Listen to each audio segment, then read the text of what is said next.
Your little candle shop isn't going to save you, Olivia. My father's voice boomed across the mahogany conference table, making the crystal water glasses tremble. While you've been playing shopkeeper, Marcus has been learning to run a real business. Our business. I sat there in my simple black blazer, watching my brother's smug smile grow wider as our father continued his speech about legacy and responsibility. The Anderson Group's quarterly board meeting had turned into another opportunity to remind everyone why Marcus was the golden child and I was the disappointment.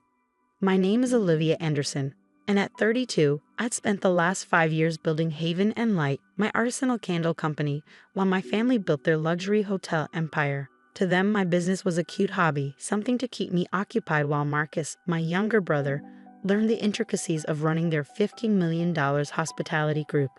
The Anderson Group needs strong leadership, my father continued, straightening his Rolex. That's why today, I'm officially announcing Marcus as my successor and CEO of our entire operation. The board members nodded approvingly. Of course they did. They'd watched Marcus grow up, seen him graduate from business school, and observed him taking on more responsibilities. What they didn't see was how he cut corners, manipulated numbers, and charmed his way through every crisis. My mother touched my arm gently, her diamond bracelet catching the light. Darling, don't look so glum. This is for the best. You have your creative outlet. Not everyone is cut out for the corporate world. I wanted to tell her about Haven and Light's growth projections, our expanding product lines, and the major retailers courting us for exclusive collections.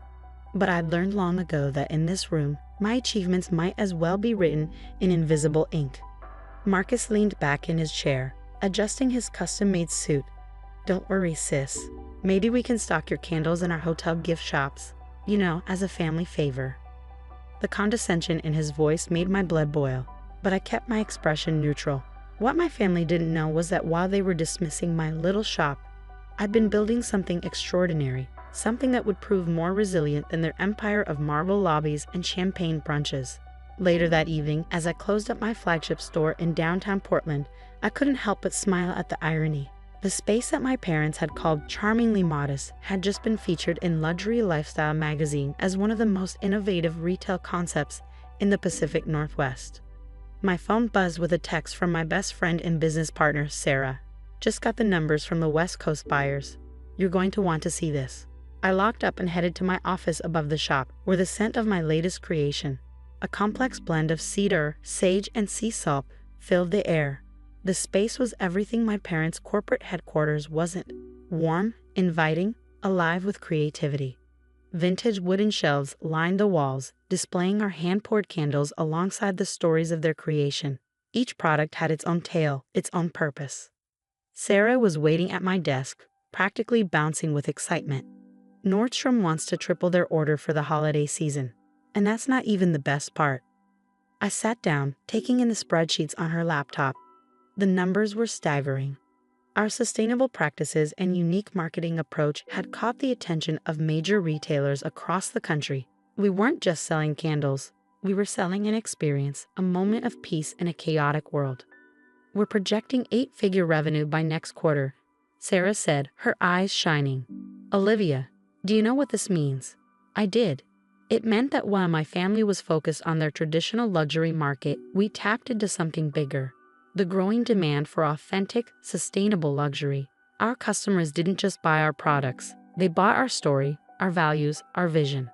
My phone buzzed again. Marcus, Dad wants to know if you're coming to the family dinner tonight. He's announcing some big expansion plans. I thought about declining, but curiosity got the better of me. 2 hours later, I found myself sitting at my parents' massive dining table, picking at my mother's chef's latest creation while Marcus held court. The Anderson Group is expanding to Asia, he announced grandly. We're leveraging everything to build 3 new properties in Singapore, Bangkok, and Tokyo. It's going to revolutionize our brand. My father beamed with pride, but something in Marcus's voice set off alarm bells. I'd spent enough time in business to recognize the slight tremor of uncertainty beneath the bravado. Leveraging everything.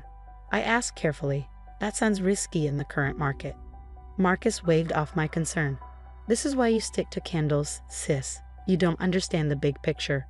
Sometimes you have to take big risks for big rewards. My mother nodded sagely. Your brother knows what he's doing, Olivia. The Anderson Group has always been about bold moves. I wanted to point out that bold moves weren't the same as reckless ones, but I held my tongue. Instead, I excused myself early, citing inventory duties at the shop.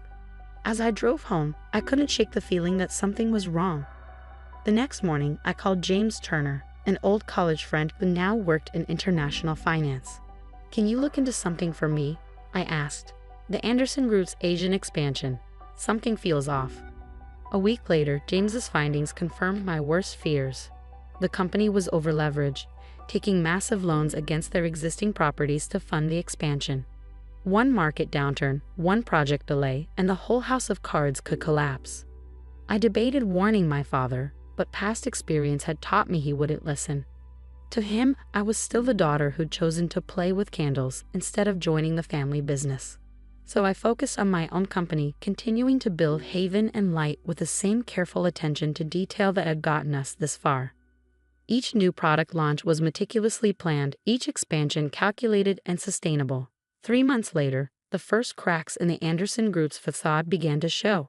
Construction delays in Singapore made the news. Cost overruns in Bangkok raised eyebrows in the industry. Marcus's confident smile started to look strained around the edges.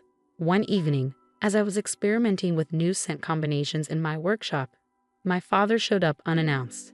He looked older than I'd ever seen him, his usual commanding presence diminished. "The banks are getting nervous," he said without preamble. "They're talking about calling in some loans." I set down the essential oils I'd been blending. "How bad is it?" He sank into one of my comfortable workshop chairs, looking out of place in his expensive suit. Marcus assured me he had it under control. Said he had contingency plans. "But now you're not so sure." I finished for him. He picked up one of my candles, turning it over in his hands. The label read Resilience, a blend I created during my first year in business, when everyone had told me I was making a mistake. "I never understood this," he said softly. "Why you chose this over what we built. The Anderson Group was supposed to be your legacy too." I took the candle from him, running my fingers over the hand-printed label. "Dad, I didn't reject our legacy.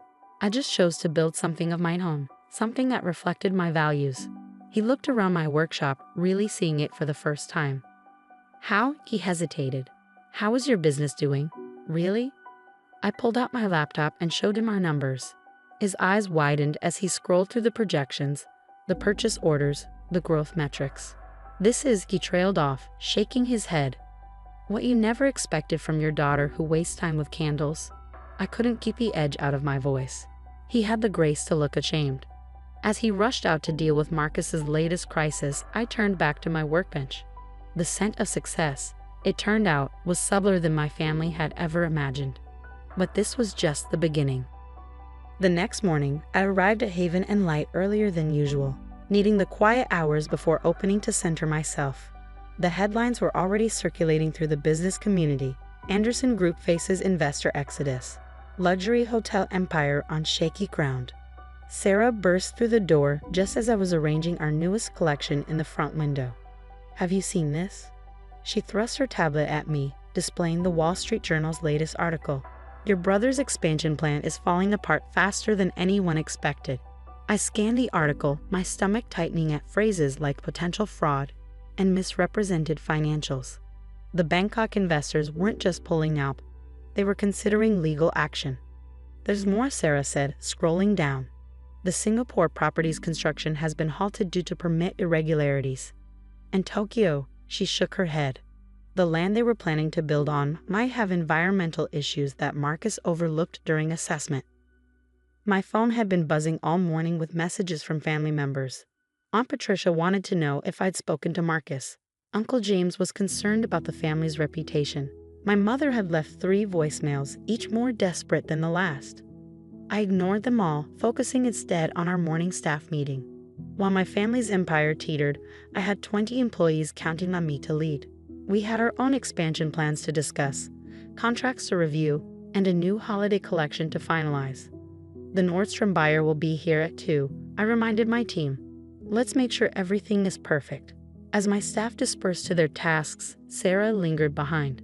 "Are you really not going to get involved in the Anderson Group situation?" I picked up one of our best-selling candles.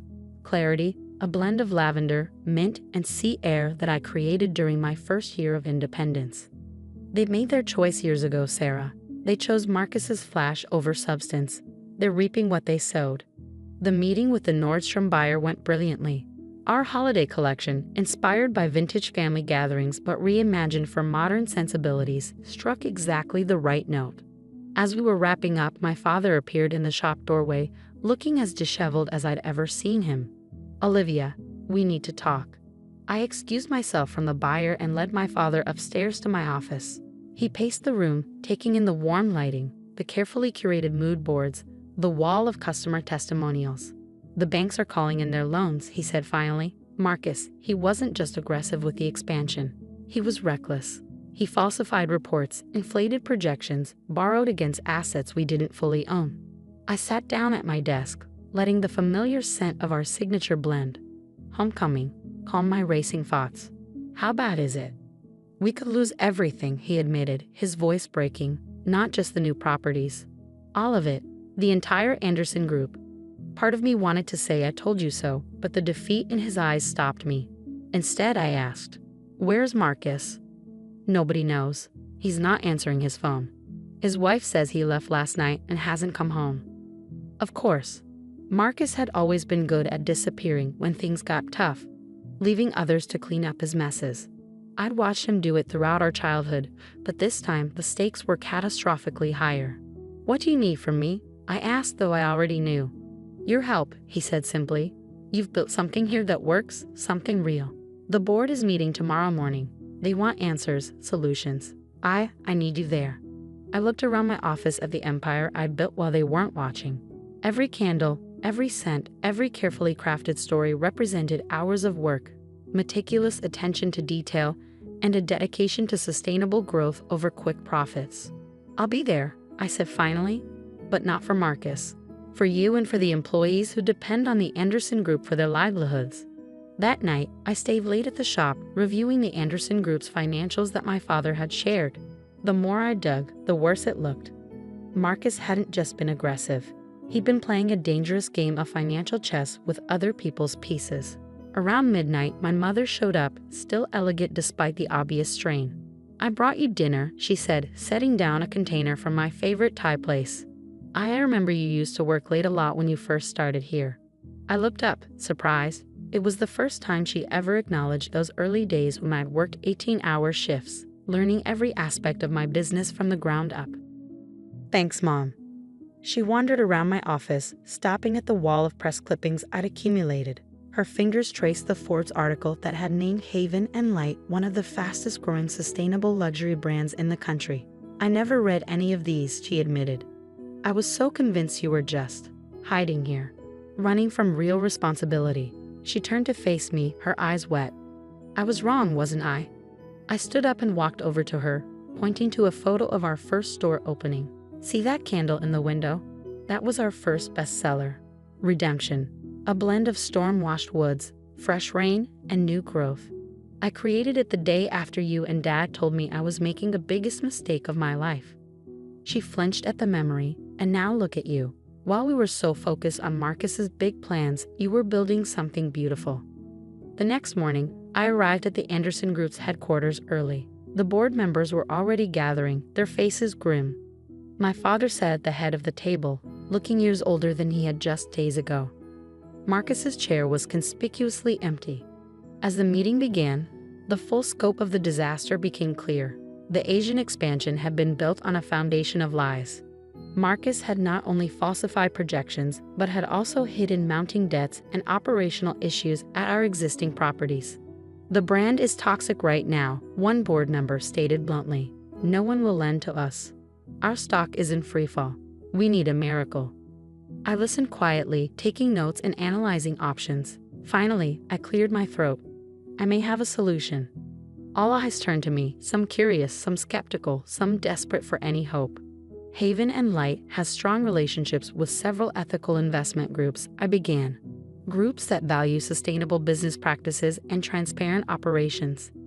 They might be interested in a restructured Anderson Group, one that aligns with modern values while maintaining its luxury appeal." I laid out my proposal, a complete overhaul of the company's approach, focusing on sustainable luxury, authentic experiences, and responsible growth. The very principles they'd mocked when I tried to introduce them years ago. It would mean scaling back the expansion. I continued, focusing on quality over quantity, rebuilding trust with both investors and customers. It won't be quick, and it won't be easy, but it's possible.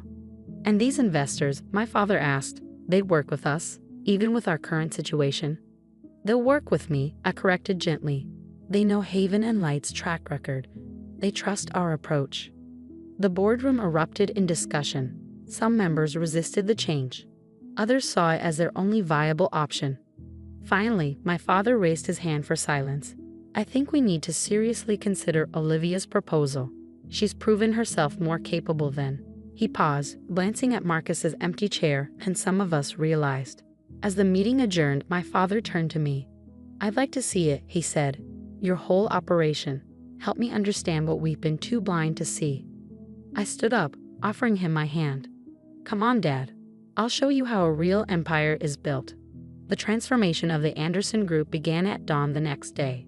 I arrived at headquarters to find my father already there, surrounded by stacks of documents and financial reports. Dark circles under his eyes suggested he'd been there all night. Marcus finally called, he said without looking up. From somewhere in the Bahamas. Says he's taking some time to process things. I wasn't surprised. My brother had always believed in the fake it till you make it philosophy. Now that the faking had been exposed, he'd run away rather than face the consequences. The investors are coming at 10, I reminded him gently. We need to be prepared. The ethical investment group I contacted, Summit Partners, had agreed to an emergency meeting. They were intrigued by the possibility of transforming a traditional luxury hotel chain into a sustainable hospitality leader. Sarah met me in the conference room, armed with Haven and Light's success metrics and transformation strategy. Are you sure about this? She asked quietly. Saving the family business wasn't exactly in our 5-year plan. Before I could answer, the Summit Partners team arrived. Leading them was Victoria Chen, a sharp-eyed woman known for turning troubled companies into industry innovators. Ms. Anderson, she said, shaking my hand. I must admit, when you first called about the Anderson Group, I was skeptical. But your track record with Haven and Light is impressive. For the next 3 hours, we laid out our vision, not just financial restructuring, but a complete reimagining of what luxury hospitality could be. Sustainable practices, authentic local connections, and transparent operations would replace the old model of excess and exclusivity. The market is changing, I explained, pulling up Haven and Light's customer analysis. Modern luxury consumers want more than just high thread counts and champagne brunches. They want to feel good about where they spend their money. Victoria studied our projections carefully. You're proposing to decrease the number of properties but increase per location revenue through enhanced experiences and sustainable practices. Exactly, I nodded. Quality over quantity, the same principle that built Haven and Light. My father, who had been uncharacteristically quiet, spoke up. My daughter has shown us a different way of doing business, one we should have seen years ago. Victoria's team huddled together, discussing in low voices. Finally, she turned back to us. We're interested, but we have conditions. First, complete transparency about the current financial situation. Second, we want Olivia to lead the transformation. I felt my father stiffen beside me. Despite everything, the idea of officially handing control to his rebellious daughter was clearly difficult. Dad, I said softly, this isn't about taking over. It's about saving what you built. Let me help. He looked at me for a long moment, then nodded. She's in charge, he told Victoria. Whatever it takes. The next few weeks were a blur of activity. During the day, I worked with the transition team at Anderson Group, implementing new systems and reviewing every aspect of operations. At night, I returned to Haven and Light, ensuring my own company didn't suffer during this crucial time. The changes at Anderson Group were dramatic. We closed the failing properties and reinvested in our strongest locations. Each hotel was redesigned to emphasize local culture and sustainable luxury. Staff members were retrained in our new service philosophy. One evening, as I was reviewing renovation plans in my father's old office, my mother appeared with dinner. You're working too hard, she said, setting down the containers. Just like your father used to. I looked up, surprised by the comparison. Someone has to clean up Marcus's mess. She sat down, smoothing her designer dress. You know, I always thought Marcus had your father's business sense. But watching you these past weeks, you have his real strength, the ability to build something lasting. I learned that from my candle shop, I said with a small smile. Every product had to be perfect, every customer interaction meaningful. No cutting corners. She picked up one of the new hotel brochures I've been designing. The cover showed a stunning eco-luxury suite, all natural materials and breathtaking views. This is beautiful, Olivia, so different from what we used to do, but better. That's the point, Mom. Luxury doesn't have to mean waste. Success doesn't have to come at the expense of ethics. Just then, my phone buzzed. Another text from Marcus, his first contact since disappearing to the Bahamas. Heard you're dismantling everything I built. Hope you're happy playing savior. I showed the message to my mother, watching her face fall. He still doesn't understand, does he? No, I replied, he never will. Marcus wanted the glory of success without the work of building it properly. The transformation wasn't without challenges. Some longtime employees resisted the changes. Certain board members questioned our new direction. But as the first quarter under new management came to a close, the results spoke for themselves. Bookings at our redesigned properties were up 40%. Customer satisfaction scores had never been higher. Even our harshest critics had to admit that the new Anderson Group was becoming something special. One morning, I arrived at headquarters to find my father in the lobby, studying our new living wall installation, a vertical garden that helped purify the air naturally. Remember when you first suggested something like this? He asked. 5 years ago? I did remember. It was one of my last attempts to introduce sustainable practices before leaving to start Haven and Light. Marcus had called it hippie nonsense.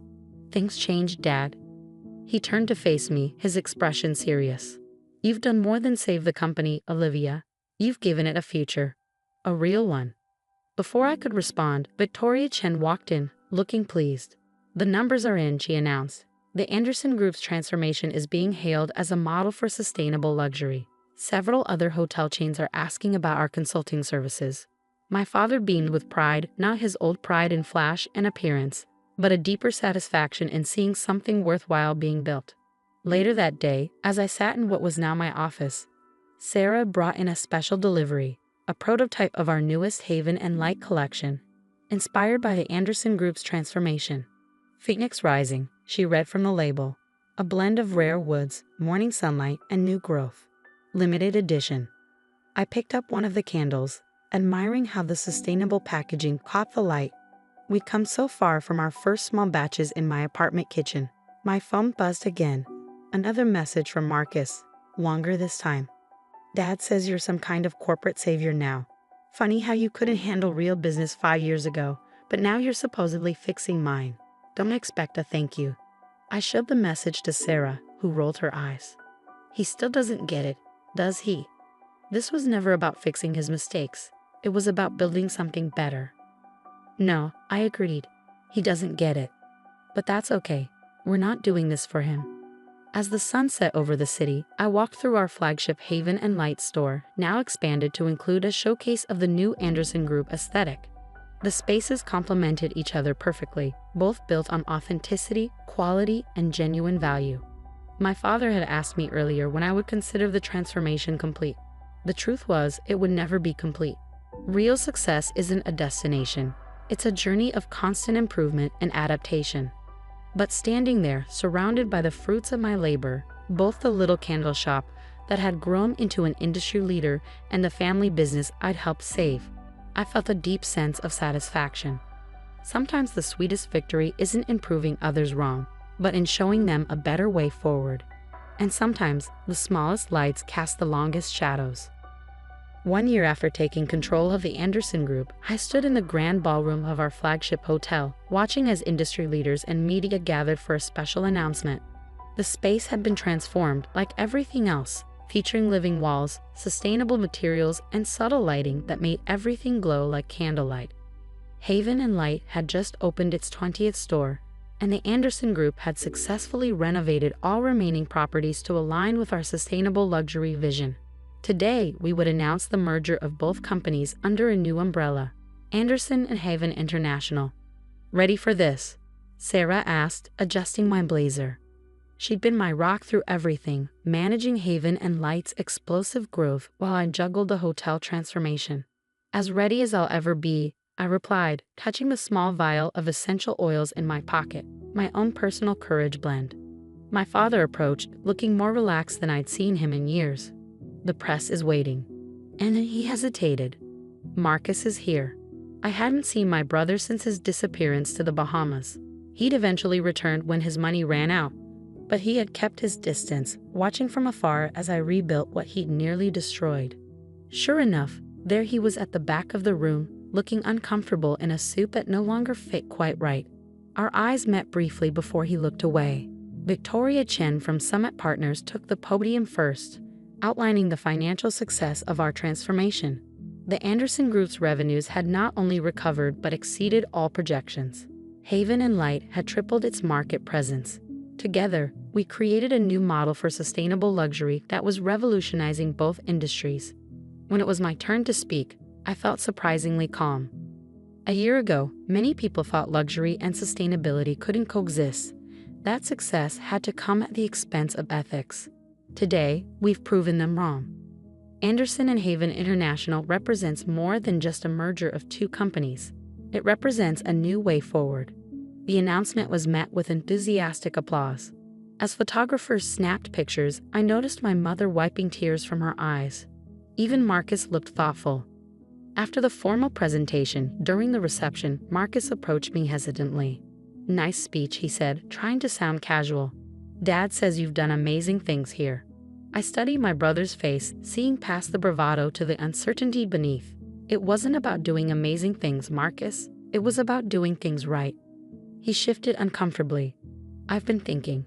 Maybe I could learn, start from the bottom, really understand the business this time." I smiled, remembering my own journey. The gift shop at our Denver property needs an assistant manager. Long hours, lots of inventory work, customer service. Interested? He blinked, clearly expecting a more prestigious offer.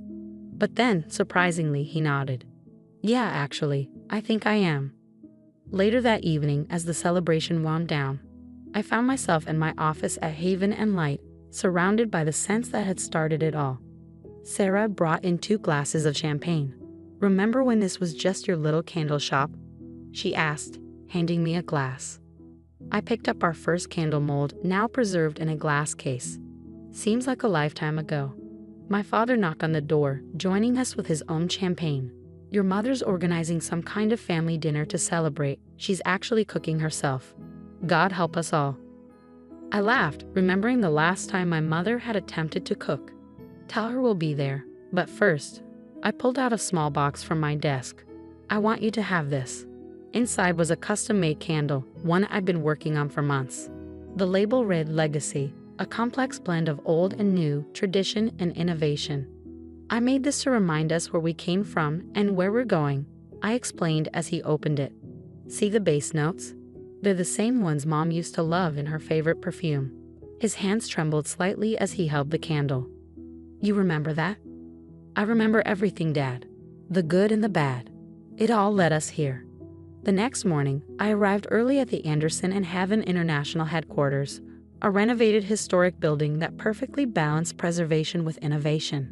The lobby featured a wall of photographs telling our story. Haven and Light's first store opening, the Anderson Group's transformation, and now our unified future. My team was already gathering for our first official merge operations meeting. Among them was Marcus, dressed for his first day of training in Denver. He said quietly as he passed my desk, "I finally get it. What you built here, it's not just about business. It's about legacy, a real one." I nodded, appreciating how much it must have cost his pride to admit that. "There's always room for growth, Marcus. That's what I learned in my little shop." The meeting was productive, filled with ideas for expanding our sustainable luxury model globally. But this time, the expansion would be careful, considered, built on solid foundations rather than quick profits. That evening, at my mother's celebration dinner, I watched my family interact with new lives. Marcus, humbled but perhaps finally growing up. My mother, who now proudly displayed haven and light candles throughout her house. My father, who had learned that true strength sometimes comes in unexpected packages. I have something to show you, my father said after dinner, leading me to his study. He opened his safe and pulled out a worn leather journal. This was your mother's business diary. I found it while cleaning out the old office. I took it carefully, recognizing my mom's handwriting. On the last page, dated just months before she passed away, was an entry about me. Olivia helped me with inventory today. She has a gift for seeing what others miss, for building beauty from simple things. I hope someday she'll understand that this makes her not less, but more. She knew, my father said softly. Even then, she knew what we couldn't see. I hugged the journal to my chest, feeling the pieces of my journey click into place. The little candle shop that everyone had dismissed had become the heart of something extraordinary. Not because it was big or flashy, but because it was built with integrity, patience, and love. Sarah texted me later, just got the latest numbers. Both divisions are exceeding Q4 projections. Your little shop isn't so little anymore. I smiled, remembering all the doubts, the dismissals, the condescension. Success, I'd learned, doesn't always look like what others expect. Sometimes it smells like hand-poured candles and feels like proving everyone wrong by doing everything right. The next morning, I walked through our flagship store before opening. Each candle told a story of persistence, of growth, of transformation. But perhaps the most important story was the one that couldn't be seen. The story of a daughter who refused to let others define her worth. Anderson and Haven International would continue to grow, but we would grow right. Each step forward would be measured, each decision weighed against our values. The empire I'd built from a little candle shop would light the way, ready to start another day. Sarah asked, joining me at the door. I looked out at the morning sun hitting our storefront, then back at the empire we built, not just of business, but of vindication, of proof that success comes in many forms. Always ready, I replied, unlocking the door to whatever came next. Because sometimes the smallest lights cast the longest shadows, and sometimes the sweetest success is the kind that proves everyone wrong by being exactly right.